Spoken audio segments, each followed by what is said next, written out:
Bonjour à tous, je m'appelle Sylvestre Kabea. Aujourd'hui, je tenterai de répondre à une interrogation vraiment importante. Pourquoi se mettre en relation? Et philosophiquement parlant, je pourrais présenter cette question autrement. Être en relation ou ne pas être en relation? Telle est la question. Et avons-nous vraiment le choix? À cette dernière interrogation, je dirais oui et non. Ok, donc commençons par le volet non. Pourquoi n'avons-nous pas vraiment le choix? Parce que tout dans l'univers est en relation avec tout. À commencer par les particules atomiques jusqu'au haut corps céleste. Tout est en lien avec tout. Nous ne formons qu'un. Passons maintenant au deuxième volet de la réponse, qui est le oui. Oui, nous avons le choix d'être en relation quand il s'agit des relations telles que les relations amicales, les relations d'affaires ou les relations amoureuses, ainsi de suite. Alors, arrêtons-nous sur ces relations choisies.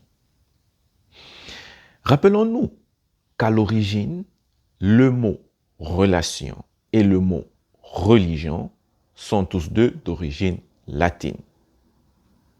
Et en latin, le mot relation, qui se dit relatio, fait référence à un rapport ou à un lien. Et le mot religion, qui se dit religio, lui, il vient du verbe religare, qui signifie relier. Donc, à l'origine, le mot religion et le mot relation ont en commun le sens de lien.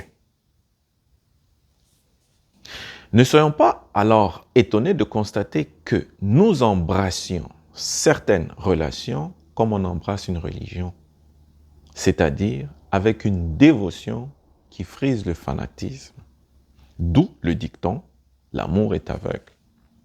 À mon sens, ce n'est pas l'amour qui est aveugle, c'est notre conscience limitée qui l'est. Puisque nous avons besoin d'autrui pour voir ce qu'il y a en nous. Autrement dit, nous ne pouvons voir chez autrui que ce qu'il y a en nous-mêmes.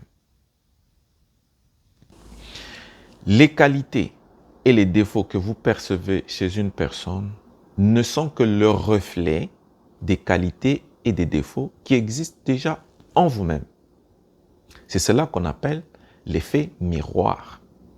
Donc, quand vous tombez en amour avec une personne, en réalité, ce n'est pas avec elle que vous êtes en amour. Vous êtes plutôt en amour avec vous-même par personne interposée. C'est parce que cette personne vous renvoie comme un miroir la meilleure image inconsciente que vous avez de vous-même. C'est ce sentiment qui vous fait vous sentir tellement bien en sa présence. Vous ressentez en ce moment-là une certaine complétude. C'est comme si vous aviez retrouvé dans l'autre cette partie de vous-même à laquelle vous cherchez à vous reconnecter depuis si longtemps. Comme nous projetons nos défauts sur autrui, nous projetons aussi notre sentiment amoureux. En d'autres termes, vous demandez à la personne dont vous êtes amoureux de vous donner ce que vous possédez déjà, c'est-à-dire l'amour. Le problème est que vous ignorez que vous possédez déjà tout l'amour dont vous avez besoin. Alors, vous devenez dépendant de l'autre et vous n'avez d'autre choix que de vous attacher à lui ou à elle. Et avec l'attachement vient la souffrance. Puisque vous pensez que c'est l'autre qui vous procure ce bien-être, vous vous accrochez alors à lui ou à elle de toutes vos forces. Et lui ou elle, à son tour, ressent cet attachement comme un emprisonnement qui commence à l'étouffer.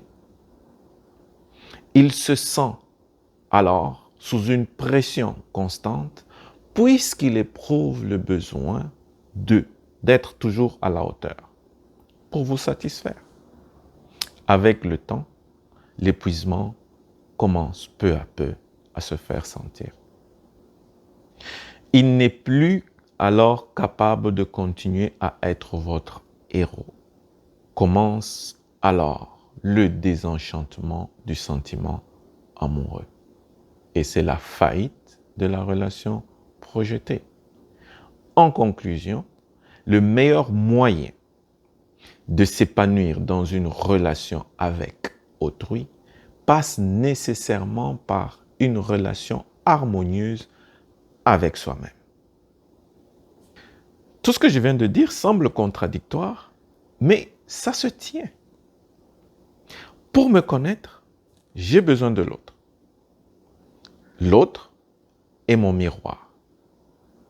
Et en tant que miroir, il me renvoie mon propre reflet.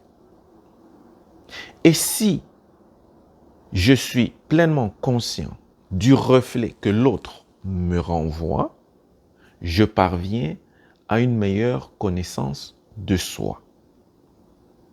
Et si j'ai une bonne connaissance de soi, je suis à même de m'épanouir dans une relation avec autrui.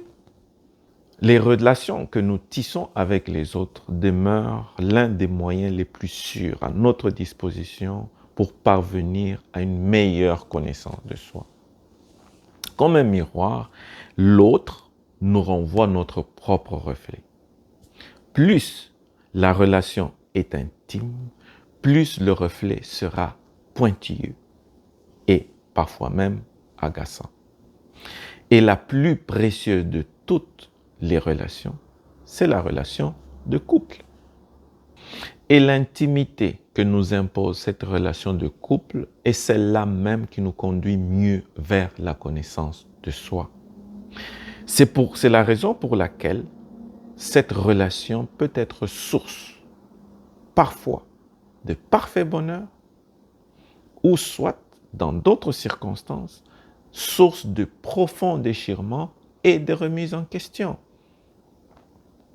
Le but suprême d'une relation n'est pas la recherche d'une quelconque sécurité matérielle ou financière, ni même l'assouvissement des besoins sexuels, ni même une tentative d'échapper à la solitude, et encore moins pour un effet de mode. Le but suprême d'une relation, c'est la connaissance de soi. Et la connaissance de soi est synonyme de connaissance de Dieu à l'intérieur. C'est pourquoi il est écrit « Connais-toi toi-même et tu connaîtras l'univers et les dieux ». Merci de m'avoir suivi jusqu'à la fin. Je vous salue et à la prochaine.